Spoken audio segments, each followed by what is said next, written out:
Hello friends, welcome to cook travel it. ഇന്ന് നമ്മൾ Thiruvananthapuram style ഒരു നെയ്ച്ചോറാണ് വയ്ക്കുന്നത്. അത് നമ്മുടെ അമ്മയുടെ ഓൺ റെസിപ്പിയാണ്. അപ്പോൾ അതിപ്പോൾ ചെയ്യണം ഞാനാണെങ്കിലും അതിൻ്റെ ചേരുവകൾ എങ്ങനെയാണ് വെക്കണതെന്നുള്ളത് അമ്മ പറഞ്ഞതിനനുസരിച്ചാണ് ചെയ്യുന്നത്. അപ്പോൾ നമുക്കതെങ്ങനെ ചെയ്യണമെന്ന് നോക്കാം.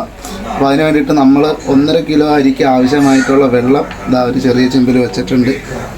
ഇതിലേക്ക് ഇനി കുറച്ച് എണ്ണ ഒഴിച്ചു കൊടുക്കുക. അത് അരി ഒട്ടാതിരിക്കാനും അരികൾ തമ്മിൽ ഒട്ടാതിരിക്കാനും വിട്ട് കിട്ടാനുമായിട്ടാണ് കുറച്ച് എണ്ണ ഒഴിച്ചു കൊടുക്കുക. മതിയോ മതിയോ മതിയോ എണ്ണ ഒഴിച്ചിട്ടുണ്ട്. ഇനി വെള്ളം ഒന്ന് തിളച്ച് വരട്ടെ. തിളച്ച് വരുമ്പോൾ ബാക്കിയുള്ള സാധനങ്ങളൊക്കെ ചേർക്കാം.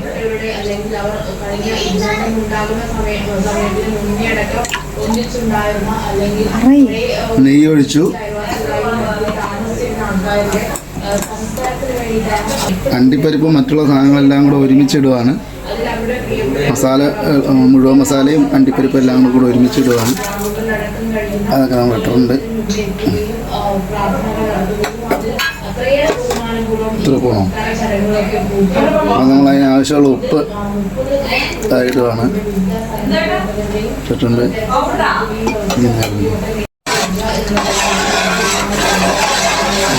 മാറ്റി കൊടുത്തിട്ടുണ്ട്. ഇനി വെള്ളം ചൂടായി വന്നാൽ അതിന് മൂടി വയ്ക്കാം.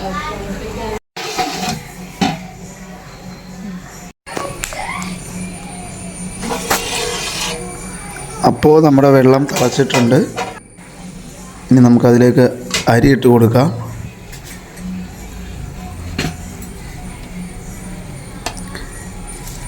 നമ്മളത് അരിയിട്ട് കൊടുക്കുന്നുണ്ട്.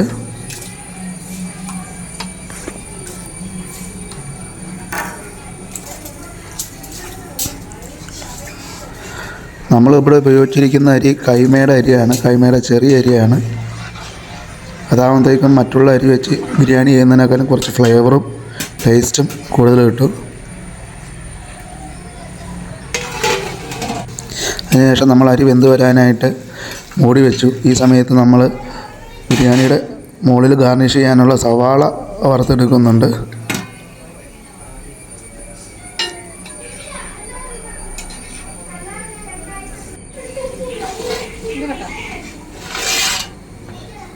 നമ്മുടെ അരി നമ്മൾ വറ്റിച്ചെടുക്കുകയാണ് ചെയ്തത്. നമുക്ക് 2 രീതിയിൽ ചെയ്യാം. ഒന്ന്, നമുക്ക് ഊറ്റിയെടുക്കുക. അതായത് വെള്ളത്തിൽ നിന്ന് അരി കയ്യിൽ ഉപയോഗിച്ച് അരിപ്പക്കയിൽ ഉപയോഗിച്ച് കോരിയെടുത്ത് നമുക്ക് ബിരിയാണി ചെയ്യാം. രണ്ടാമത്, വെള്ളം നമുക്ക് കണക്കിനുള്ള വെള്ളം ഒഴിച്ച് പറ്റിച്ചെടുക്കുക. അങ്ങനെ ആകുമ്പോൾ ടേസ്റ്റ് കൂടുതലായിരിക്കും. കാരണം അന്ന് വെള്ളത്തിൽ ഒഴിച്ചേക്കുന്ന നെയ്യും ഓയിലും എല്ലാം ഇതിനകത്തേക്ക് പിടിക്കും. അപ്പോൾ സാധാരണക്കാളും ടേസ്റ്റ് കൂടുതലായിരിക്കും.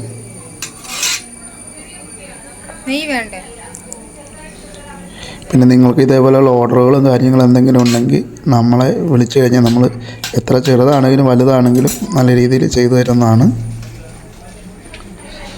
ഈ സമയത്ത് നമ്മൾ ബാക്കിയുള്ള സാധനങ്ങളോടെ വറുത്തെടുക്കുന്നുണ്ട്. കശുവണ്ടിയും ഉണക്കമുന്തിരിയും നമ്മൾ ഈ സമയത്ത് വറുത്തെടുക്കുന്നുണ്ട്.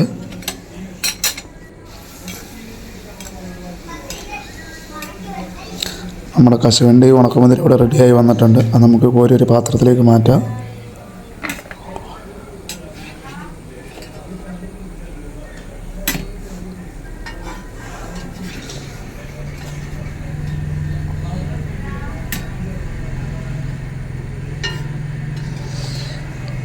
നമ്മളത് കോരി മാറ്റിയിട്ടുണ്ട്. നമ്മുടെ ചോറ് ഇവിടെ റെഡി ആയിട്ടിരിക്കുന്നുണ്ട്. നമ്മളൊക്കെ അതൊന്ന് ഇളക്കി ഇട്ട് കൊടുക്കാം. ചോറ് ഇങ്ങനെ പാത്രത്തിൽ നിന്ന് വെന്ത് കഴിഞ്ഞ് ചൂടോടെ ഇരിക്കുമ്പോഴത്തേക്കും നമ്മളൊന്ന് ഇളക്കി ഇട്ടില്ലെങ്കിൽ കൂടുതലായിട്ട് വെന്ത് പോകാൻ സാധ്യതയുണ്ട്. ഈ സമയത്ത് നമ്മളിത്തിരി മല്ലിയില ഇതിനകത്തേക്ക് ചേർക്കുന്നുണ്ട്. അത് ഓപ്ഷണലാണ്. ആവശ്യമുള്ളവർക്ക് ചേർക്കാം, ഇല്ലെങ്കിൽ സ്കിപ്പ് ചെയ്യാം. പൊരിച്ചു വെച്ച സവാള നമ്മൾ ചേർക്കുന്നുണ്ട്.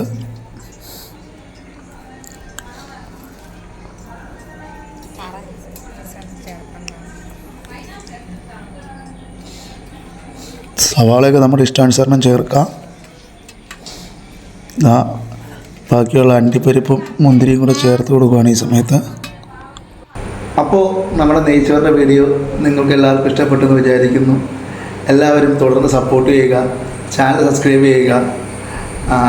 അപ്പോൾ അടുത്തൊരു വീഡിയോ കാണുന്നവരെ എല്ലാവർക്കും ബൈ.